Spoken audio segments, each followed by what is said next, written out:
잠재의식. 뇌는 보고, 듣고, 생각한 대로 믿고 현실로 만들어버린다. 누구나 마음속에 원하는 삶이 있다. 이를 이루기 위해서는 뇌를 적극 활용하고 긍정적이고 힘이 있는 말을 사용해야 한다. 뇌는 사용하기에 따라 언제든지 변할 수 있다. 말, 행동, 생각이 뇌의 구조를 바꾼다.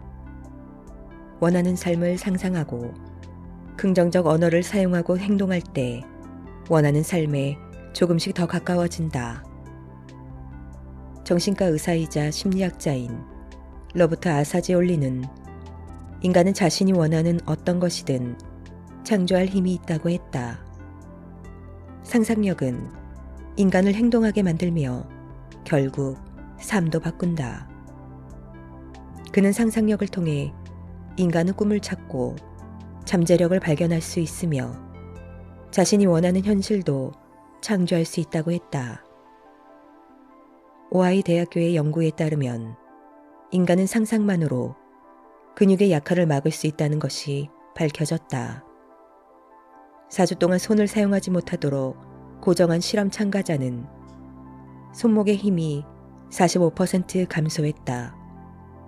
반면 손을 움직이는 상상을 한 그룹은 손의 운동을 담당한 대뇌피질도 활성화되었으며 힘도 감소하지 않았다. 독서를 하면 뇌는 실제 경험한 사람의 뇌와 유사한 부위가 활성화된다. 독서하다가 나도 모르게 푹 빠져든 경험이 있을 것이다. 주위의 소리가 들리지 않고 책에 몰입하게 된다. 배경과 인물들이 머릿속에서 살아 움직인다. 시간의 흐름이 왜곡된다. 온갖 상상력을 동원한다. 오감도 활성화된다. 소리가 들리고 냄새가 나기도 한다. 뇌는 책을 읽을 때도 자신이 실제로 경험한 것처럼 받아들인다. 좋아하는 책을 한 권 읽으면 여행을 한 것과 같은 기분이 느껴지기도 한다. 좋은 상상이 하기 힘들다면 좋은 책을 한 권 읽어보자. 뇌에는 망상활성계라는 신경계가 존재한다. 뇌관에서부터 시작해 뇌 전체로 뻗어 있다. 뇌의 각성과 연관된 망상활성계의 가장 중요한 역할은 감각정보의 분류와 전달이다. 우리가 오감을 통해 정보를 받아들이면 이 신경 시스템은 각 감각기관을 해석하여 대뇌로 전달한다. 이후 대뇌피질은 1차로 처리된 정보를 재해석하고 의미를 부여하게 된다. 만약 정보가 제대로 분류되거나 전달되지 않으면 심각한 인지적 오류를 범하거나 주의력 결핍, 산만한 행동을 보여줄 수 있다. 따라서 망상활성계는 중요한 정보에 대하여 주의 집중의 핵심적인 기능을 수행한다. 한편 시각정보는 가장 많은 부분을 차지하기에 뇌의 대부분의 정보 해석과 의미 부여는 이미지에 큰 영향을 받는다. 자신이 불행의 씨앗이라고 상상하는 사람은 자신이 불행하다는 정보만 찾는다. 자신만큼 불행한 사람은 없다고 믿는다. 언제까지고 불행한 삶이 계속될 거라고 상상한다. 의식하지 못하는 깊숙한 곳까지 상상력의 힘이 침투한다. 절대 행복해질 수 없다는 망상의 씨앗을 잠재의식에 심어놓는다.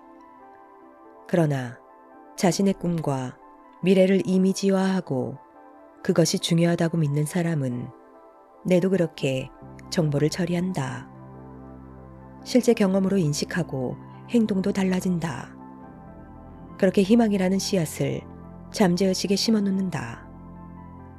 마틴 셀리그만은 긍정적인 상상이 얼마나 중요한지 실험했다. 1988년 서울올림픽에서 금메달을 무려 5개나 획득하고 다양한 세계 올림픽 신기록을 경신한 선수가 있었다. 미국의 수영선수 매트 비욘디는 남다른 상상력과 잠재의식 활용의 소유자다. 그가 다른 수영 선수들과 연습하고 있을 때였다. 셀리그만은 수영 선수들에게 평소 기록보다 더 낮은 기록을 일부러 알려주었다. 대부분의 선수는 실망하고 좌절했으나 매트 비욘디는 아무 일도 없다는 듯 훈련을 했다. 그는 평소 훈련에서 자신은 매일 성장하고 있다는 상상을 했고 나는 계속 이기고 있다고 말했다. 하버드 대학교의 엘렌 랭거 교수는 호텔 청소부 84명을 A, B 그룹으로 나누었다. A 그룹에는 청소에 대해 아무 말도 하지 않았다. B 그룹 청소부에게는 청소가 얼마나 효과적인 운동인지를 설명했다. 예를 들어 매트를 정리할 때는 50칼로리, 욕실을 청소할 때는 40칼로리 등이 소모된다고 설명했다. 4주 두 그룹의 건강 상태를 다시 확인했다.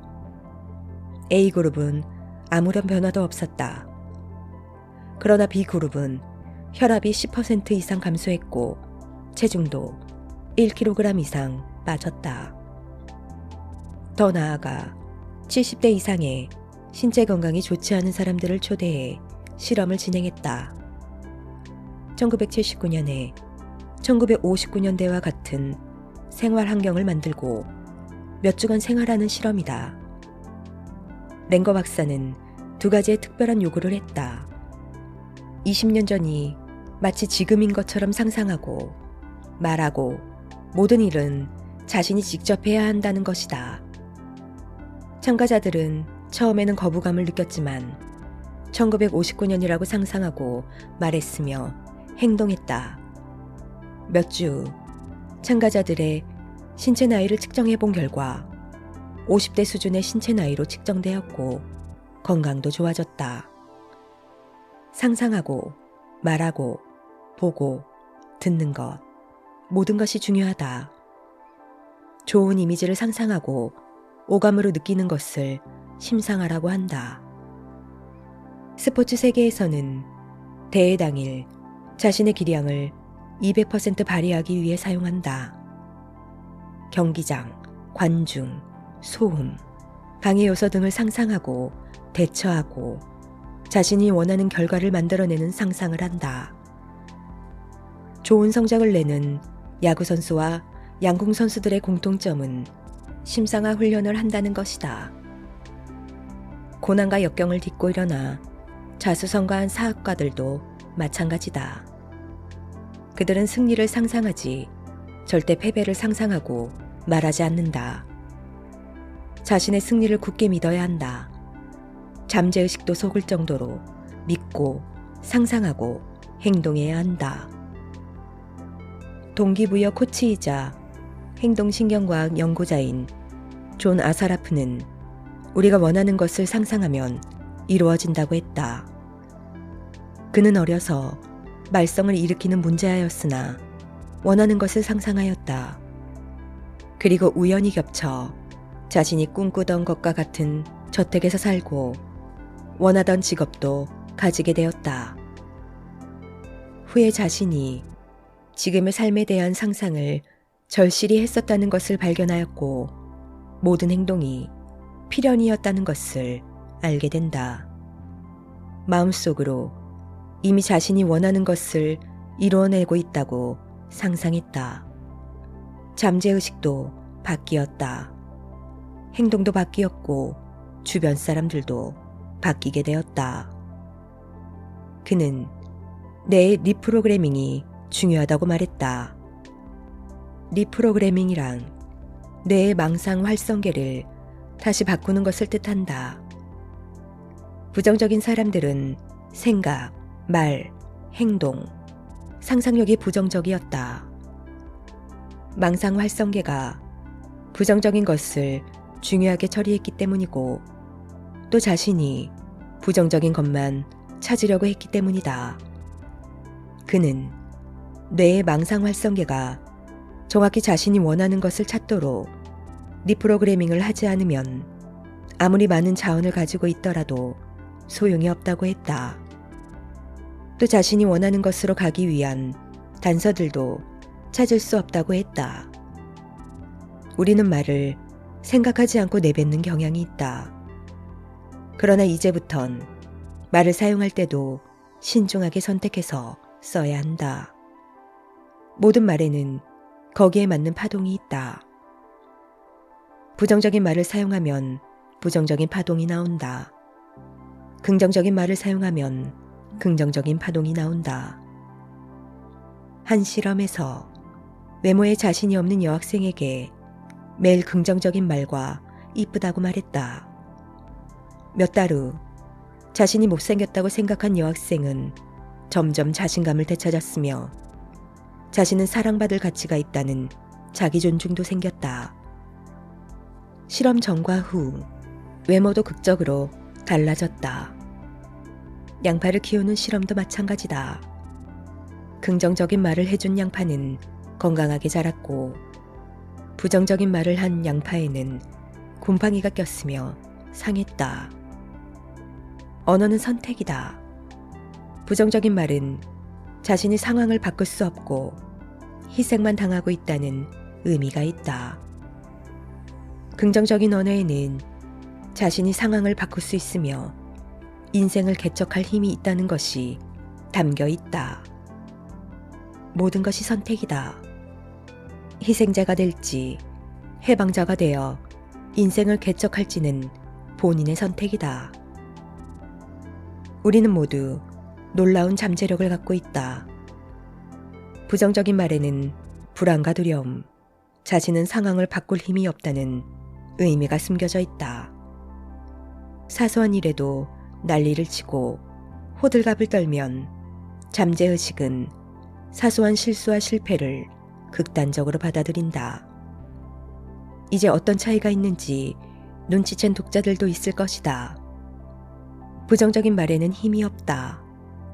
말의 사소한 차이가 힘을 주기도 하고 빼앗기도 한다. 힘을 주는 말을 사용하면 잠재의식도 바뀐다. 우리의 위치도 달라진다. 지금 환경과 상황이 어떻든 원하는 삶을 사는 연습을 해야 한다. 자신이 원하는 삶을 상상하고 그리고 말하고 잠재의식에 새겨 넣어야 한다.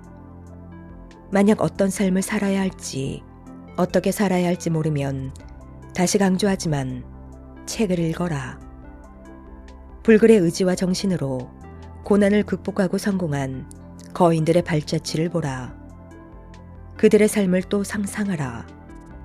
우리의 뇌는 거대한 도서관과 같다. 경험한 것은 쉽게 떠올린다. 스탠퍼드 대학교에서 실험 참가자들에게 자신이 원하는 음식을 떠올리라고 했다. 그러자 아무것도 없는 위에서 소화액이 나왔다. 떠올리면 몸이 반응한다. 원하는 삶을 계속해서 떠올려라. 꿈에서 나올 정도로 떠올려라. 나는 어떻게 살 것인가를 정의하라. 인생에는 방향성이 필요하다. 나는 어떤 사람이며 무엇을 좋아하고 잘하는가? 내가 중요하게 생각하는 가치는 무엇인가? 나의 목표는 무엇이고 나는 이 목표를 어떻게 이룰 것인가? 나는 어떤 가치를 생산해낼 것인가? 생각하고 고민하고 탐구하라. 세미나, 독서, 온라인 강의 등 다양한 경로로 자신보다 먼저 꿈을 이룬 거인들을 만나보라. 자신의 가치관과 인생관이 계속 변화하는 것이 느껴질 것이다. 당연하다. 확신이 들 때까지 생각하고 고민하고 탐구해야 한다. 자신의 미래를 상상하라. 확신이 들었다면 행동해야 한다. 일어나서 5번, 자기 전에 5번 노트에 자신의 꿈을 써본다. 노트에 쓰면서 생생하게 자신이 꿈을 이룬 모습을 상상해본다. 누구와 함께 있고 무엇을 하고 있는가? 당장 행동하고 반복하라. 나의 꿈을 이루기 위해 지금 나는 무엇을 해야 할까? 구체적으로 떠오르지 않아도 된다. 단편적인 느낌이나 아이디어가 떠오르면 즉시 실행하고 반복한다. 주의할 점은 최소 3주 혹은 특정한 목표를 설정해야 한다. 포기하고 싶고 권태기가 와도 반복해서 목표를 달성한다. 그리고 목표를 이룬 시점에서 다시 다른 목표를 설정한다. 나는 매일 조금씩 모든 면에서 더 좋아지고 있다. 이상과 현실의 괴리가 클수록 거부감이 든다. 고도 비만인 사람이 거울을 보며 나는 건강하고 멋진 몸을 가졌어 라고 하면 당연히 거부 반응이 생긴다. 프랑스의 약사 에밀 쿠에는 환자들에게 약을 건네면서 약은 효과도 좋고 당신은 매일 조금씩 더 건강해질 겁니다 라는 말을 했다. 심지어 어떤 약도 듣지 않는다는 병을 가진 환자에게 약을 주며 같은 말을 했더니 증상이 호전되었다. 이를 계기로 에밀 쿠에는 심리학자의 길을 걷게 된다. 나는 매일 조금씩 모든 면에서 더 좋아지고 있다. 이보다 더 좋은 말은 없다. 지금은 별로더라도 나의 미래는 더 찬란할 것이라는 뜻을 품고 있다. 나의 오늘은 어제보다 점점 더 좋아지고 있다. 나에게 감사한 일들이 매일매일 더 생겨나고 있다. 꿈을 이룬다는 것은 게임을 하는 것과 똑같다. 퀘스트를 해결하고 몬스터를 잡고 경험치를 쌓으며 등급을 올려야 한다. 그렇게 언젠가 최대 레벨에 도달해 있는 자신을 발견하게 된다. 언제나 당신은 준비가 되어 있다. 이제 인생의 횃불을 밝힐 차례다. 알아차림. 부정적인 생각이 들 때 생각과 감정을 알아차려야 한다. 우리는 일상에서 부정적인 감정에 자주 부딪힌다. 하지만 원인은 무엇인지 어떻게 다뤄야 할지를 잘 모른다. 잘 다루지 못하기에 스트레스를 받는다. 부정적인 감정을 인지하고 이유를 생각하여 수용하는 연습을 해야 한다. 언어의 선택도 중요하다. 스스로에게 자비로워져야 한다. 일상에서 소소한 즐거움을 찾고 나를 우선시해야 한다. 부정적인 생각을 하고 싶어서 하는 사람은 없다. 자신도 알아차리지 못하게 부정적인 생각은 그저 떠오른다. 이유는 다양하다. 스트레스를 받으면 위협을 없애기 위해 몸과 마음이 움츠러든다. 방어적이 되며 부정적인 것들에 집중하게 된다. 스트레스가 만성화되면 우울증이 된다. 잠재의식에까지 부정적인 자아 개념이 스며든 것이다. 미래, 환경, 세상에 대해 부정적인 생각이 끝나지 않는다. 해결되지 않으니 지속해서 부정적인 생각과 정서를 경험한다. 끝나지 않는 우울감에 헤어나지 못한다. 불안, 공포, 두려움도 요인이다. 불안의 원인은 명확하게 드러나지 않는다.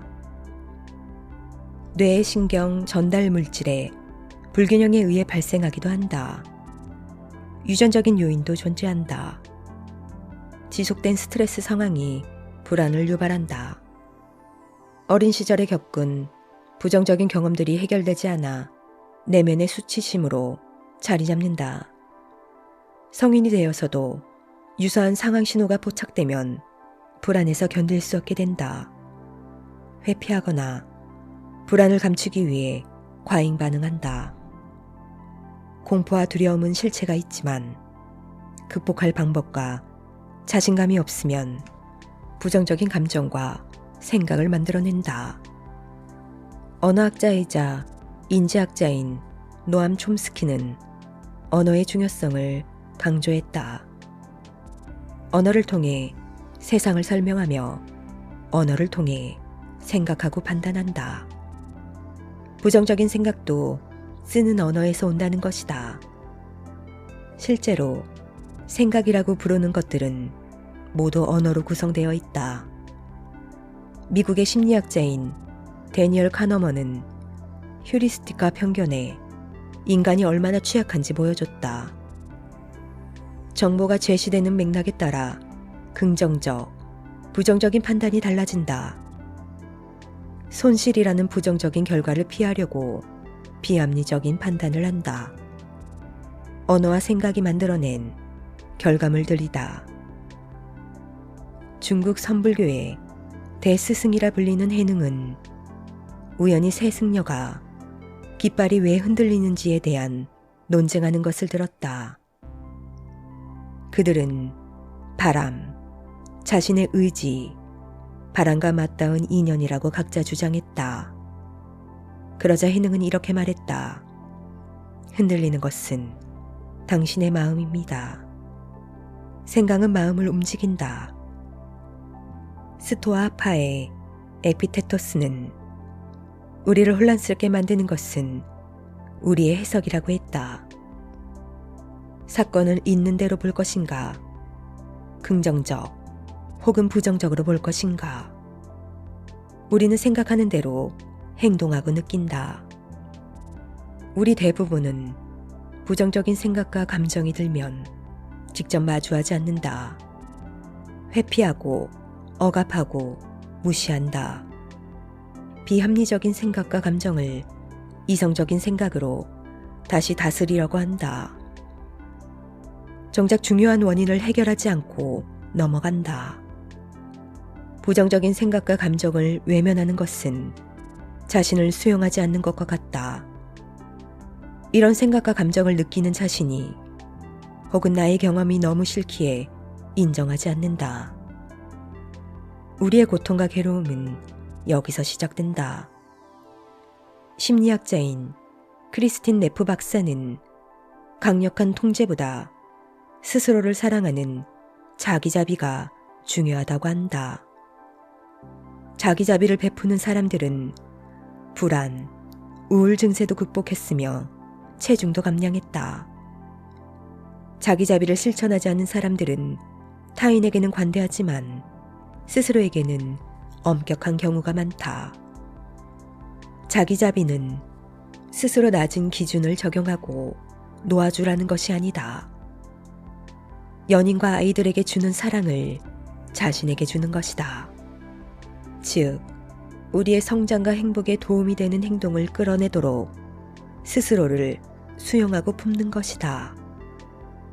자기자비는 3가지 요소로 구성되어 있다. 첫째는 자기 친절이다.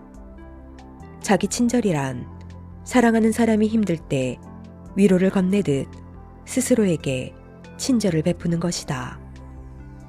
우리는 자신의 부족한 점과 잘못한 점을 극대화하는 경향이 때때로 있다. 열심히 공부했으나 시험 결과가 좋지 않은 경우가 있다. 아, 나는 왜 이렇게 멍청할까? 이래서 안 된다. 대신에 열심히 노력했지만 이번에는 아쉽게 되었네. 그래도 노력은 어디 가지 않으니까 다시 도전해보자. 분명히 성공할 수 있을 거야. 너무 고생했어. 라고 스스로에게 친절을 베푼다. 친절을 베풀 때 생각과 감정에 매몰되지 않는다. 비로소 균형 잡힌 시각으로 성공을 위해 자신이 보완할 점이 보인다. 둘째는 마음 챙김이다.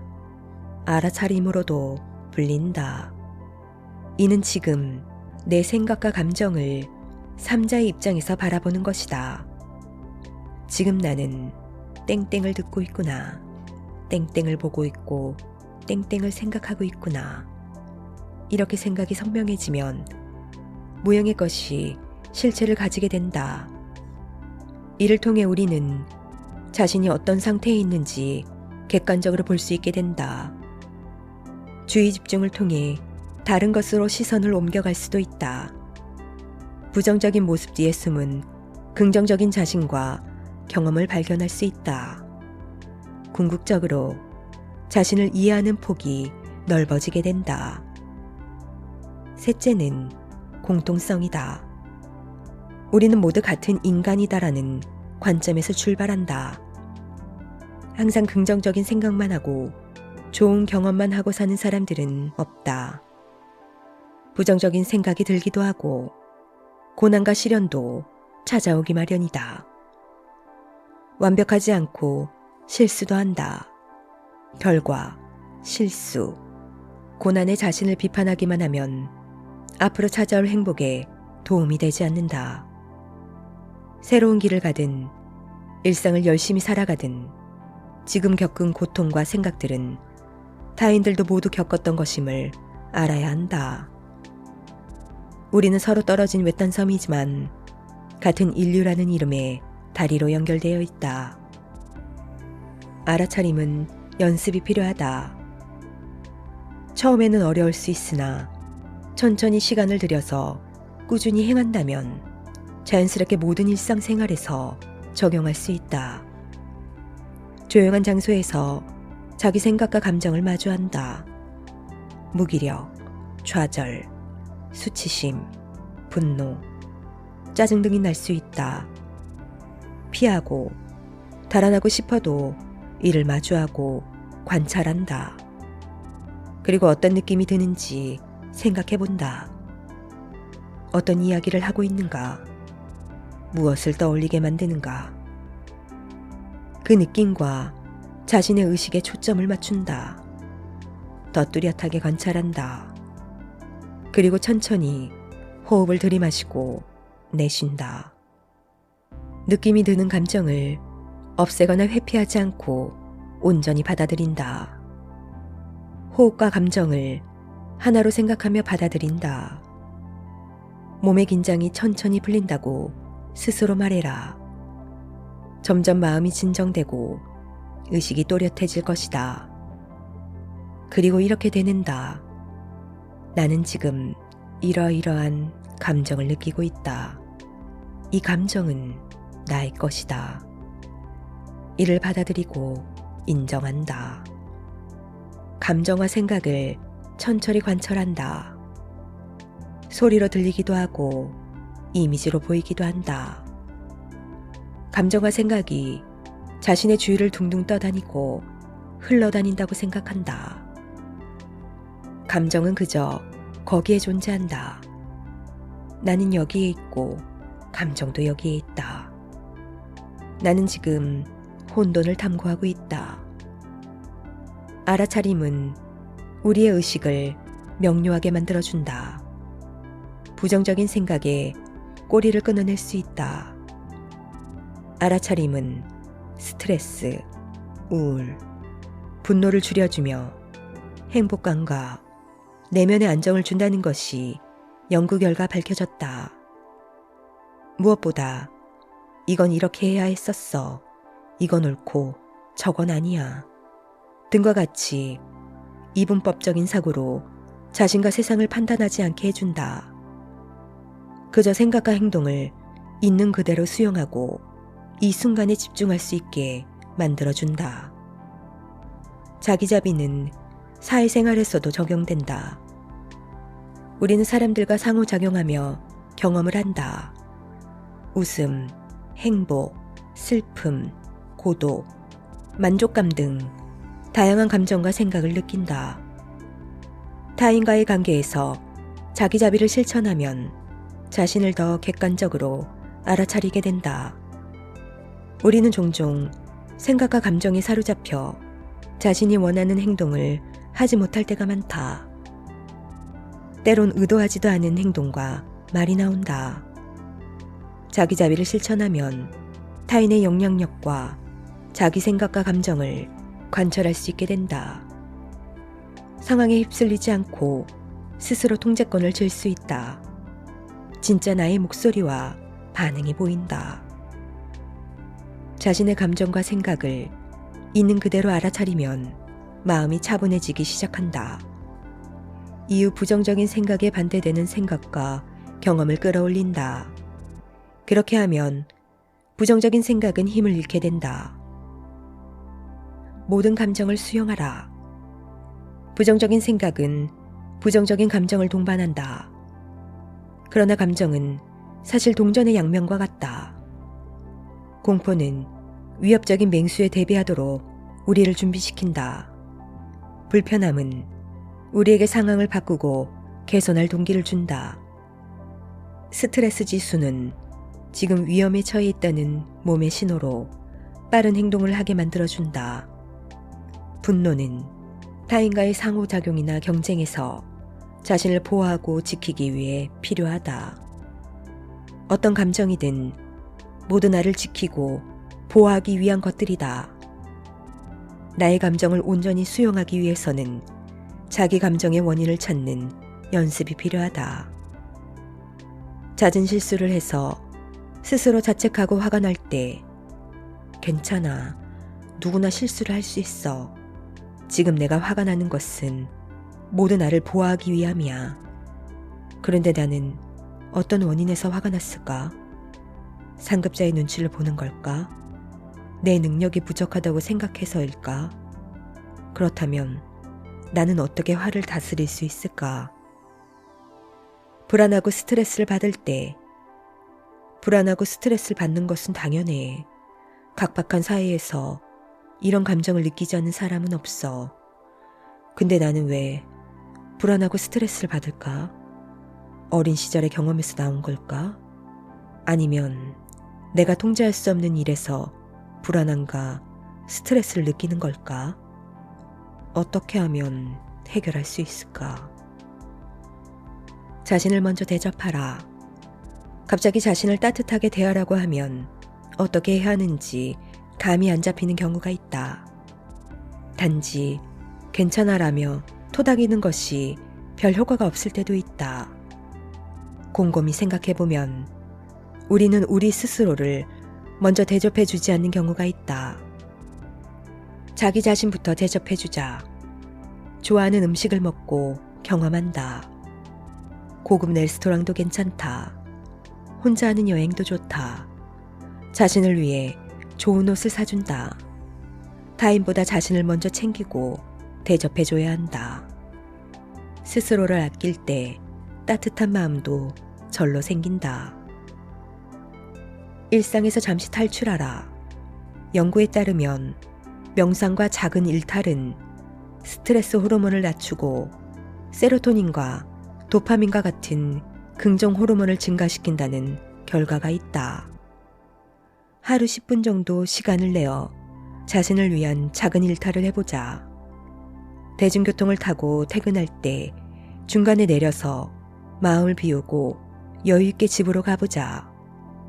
지나가는 사람들, 자동차, 나무 등 환경 하나하나에 시선을 옮기고 집중한다. 소리, 냄새, 촉각 등 모든 감각을 활짝 열자.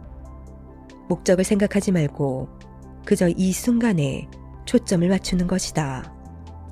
목적이 없는 마음을 비운 산책은 명상과 동일한 효과를 낸다. 이 순간만큼은 모든 사회적인 연결을 끊고 온전히 자신에게만 집중하는 것이다. 자신만을 위한 작은 일탈이다. 자기 존중, 자존감을 지탱하는 첫 번째 핵심 축. 자기 존중은 우리에게 안정감을 선물해준다. 자신이 원하는 것을 솔직하게 표현할 수 있게 된다. 싫은 것은 싫다고 말한다. 인정하고 긍정하는 것은 그렇다고 대답한다. 당당해진다. 타인 앞에서 주눅들거나 뒷말을 하거나 혹은 부정적인 생각으로 벽을 만들지 않는다. 자신을 꽁꽁 감싸지 않고 세상에 내보인다. 나 스스로가 존재할 권리가 있음을 이해하기에 타인에게 배려심 넘치는 행동을 할 수 있다. 팀 내의 결속도 좋아진다. 공동의 목표를 이루기 위해 협력한다. 나와 타인을 존중하기에 가능한 일이다. 자기사랑, 공감, 연민 모두가 자기 존중에 포함되는 개념이다. 자기 존중이란 생각, 마음, 육체, 정신의 밝은 조명을 비추는 것과 같다. 타인과 비교하고 타인을 따라하고 타인에게 열등감을 느끼는 것은 안개가 자욱한 산길에서 바로 앞에 있는 돌뿌리와 웅덩이를 못 보는 것과 같다. 빨간 불만 보이면 달려드는 불나방의 행동과 다를 바가 없다. 자신을 존중한다는 것은 자신이 타인보다 더 뛰어나다는 우월감에 빠지는 것이 아니다. 상대방을 짓밟고 위로 올라서며 한정적인 자원을 타인에게서 빼앗는 것도 아니다. 자기 존중은 자신의 가치를 믿고 확신하는 것이다. 인간으로서의 고유한 존엄성을 인정한다. 타인과는 다른 고유한 매력과 능력이 자신에게 있음을 믿는다. 나의 행복은 스스로가 만들어 갈 수 있다는 걸 믿는다. 어떤 고난과 시련이 있더라도 삶을 포기하지 않고 이겨내겠다는 강한 의지를 가지는 것이다. 타인이 자기 행복과 가치를 위협할 때 스스로 행복과 가치를 강하게 보호하고 지지하는 것이다. 인간으로서 살아갈 가치를 의미한다. 자기 존중은 정신에 존재하는 자신의 도덕성을 따르는 것이다. 인간과 동물의 다른 점은 정신이 있다는 것이다. 동물은 의식의 정보를 생존과 번식 쾌락을 위해서 사용한다. 하지만 인간은 원초적인 행동을 넘어 더 높은 차원의 사고가 가능하다.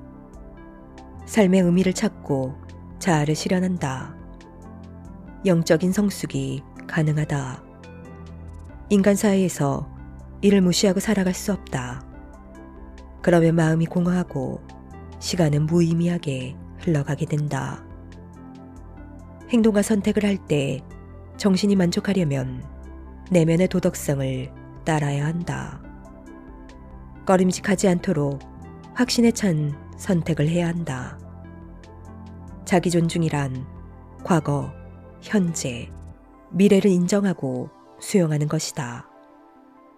내가 지나온 길을 뒤돌아보며 반성하는 것이다.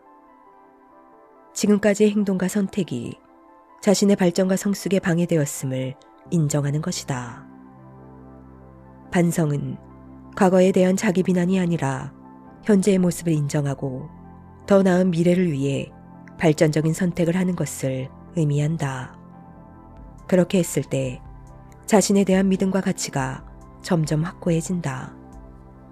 타인도 이를 인정하고 존중해준다. 내가 부족한 점이 있다고 하더라도 나는 나야. 나는 이 모든 것을 수용하고 받아들일 거야. 나는 가치 있는 사람이고 행복해질 권리가 있는 사람이야. 물론 자신에 대한 만족감이 충분히 들지 않을 수 있다. 그러나 자신을 수용한다는 것은 자신의 모든 것을 받아들이는 것이 아니다. 단점이든 장점이든 자신의 일부분으로서 인정하는 것이다. 스스로를 부인하기를 멈추고 현실을 직시하는 것이다. 자신의 의식을 조종하는 연습을 하는 것이다. 현실의 두 발을 딛는 것이다. 스스로를 비하하고 혐오하고 깎아내리는 행동은 나와 타인에게 상처를 준다. 스스로를 귀하게 생각하지 않는 사람을 존중하고 싶은 사람은 아무도 없다. 철학자 에리 고퍼는 타인에게 하는 행동이 자신에게 하는 행동이라고 했다. 좋은 인간관계를 위해서 자기 존중은 필수이다. 자기 존중을 하는 사람은 고난과 시련에서 멘탈이 금방 회복된다. 자기 존중을 하는 사람은 자신의 가치를 알기에 멘탈이 튼튼하다. 어려움이 닥칠 때 멘탈과 정신력이 약해질 수 있다. 불신도 들 수 있다. 그러나 금방 회복된다. 오히려 더 강해진다. 타인의 무례함을 참지 말라. 때때로 타인의 타당한 비판은 겸허히 수용해야 한다. 자신이 미처 보지 못하는 단점을 보완할 기회가 되기 때문이다. 반면 정당하지 않은 일방적 비난과 질책을 인정하고 수용하는 것은 자기 존중을 박살내는 행동과 같다. 부정적인 자기 존중감을 더 강화해 결국 자존감이 하락한다. 건강한 자아 이미지를 구축하라. 자신을 생각했을 때 떠오르는 이미지, 말들이 있다. 혹은 느낌, 감정으로도 느껴진다. 이런 것들이 긍정적인지 부정적인지 한번 살펴봐야 한다. 만약 부정적이라면 자신이 수용하고 용납하지 못하는 것들이 숨어 있을 가능성이 크다.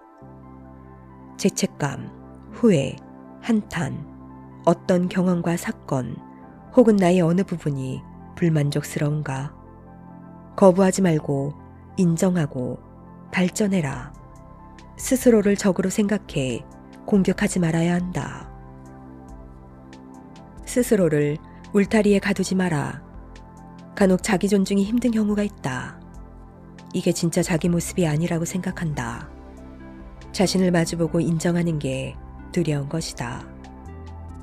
내가 어떤 행동을 했든 어떤 성격과 특성이 있든 나는 나다. 인정하는 것에서부터 변화가 시작된다. 스스로를, 타인을 용서할 수 있게 된다. 스스로 쳐둔 울타리를 박차고 나와야 한다. 특히 외모에서 우리는 부족한 부분이라 생각하는 것에 혈안이 된다.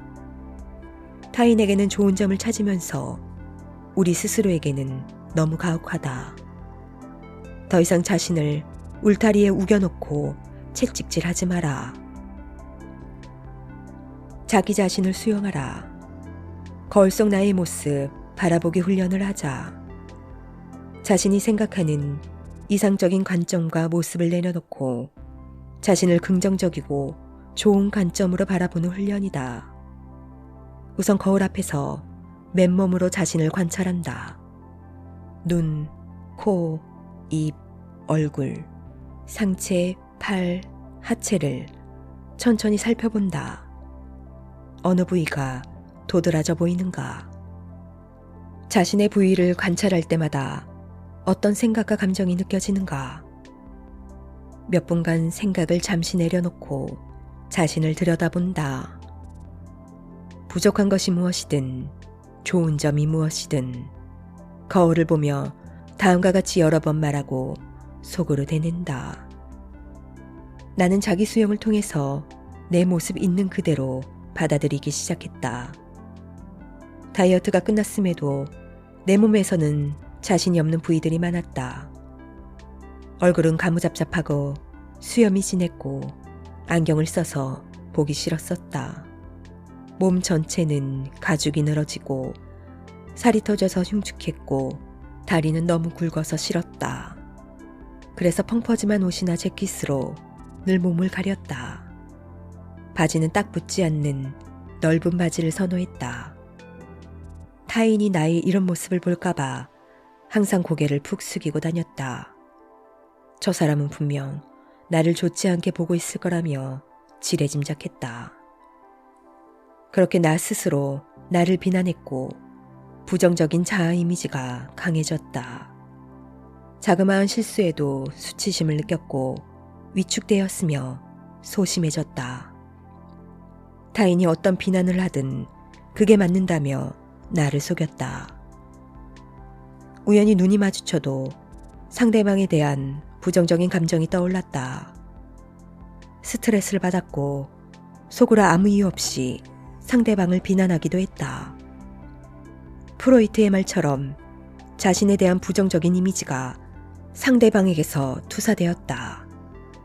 결국 모든 것이 나에 대한 비난이었다. 도대체 나는 왜 이렇게 살아가는지에 대해 고민을 많이 했다. 그러다 책과 논문을 보며 깨달은 것이 있다.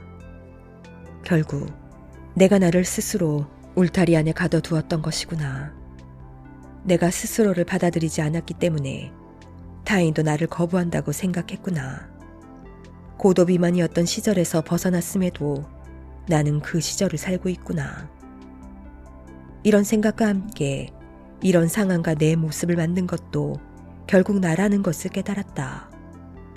나는 세상에서 제일 불행한 주인공 역할을 자처해서 하고 있었던 것이다. 나는 나를 객관적으로 보고 있지 않았다. 좋고 나쁨으로만 나를 판단했다. 조금 떨어져서 나를 보자 미처 내가 알지 못했던 긍정적인 면들을 발견할 수 있었다. 그리고 내가 할 수 있는 것과 할 수 없는 것이 보이기 시작했다. 근력 운동을 했고 렌즈를 끼고 옷 입는 법도 찾아봤다. 독서를 했고 투자 공부도 했으며 명상, 최면도 공부했다. 나를 거부하지 않았기에 더 이상 어떤 것을 가지는 것에 집착하지 않게 되었다. 눈을 가리고 있는 안대를 벗은 기분이 들었다. 내가 할 수 있는 것이 명확해졌다.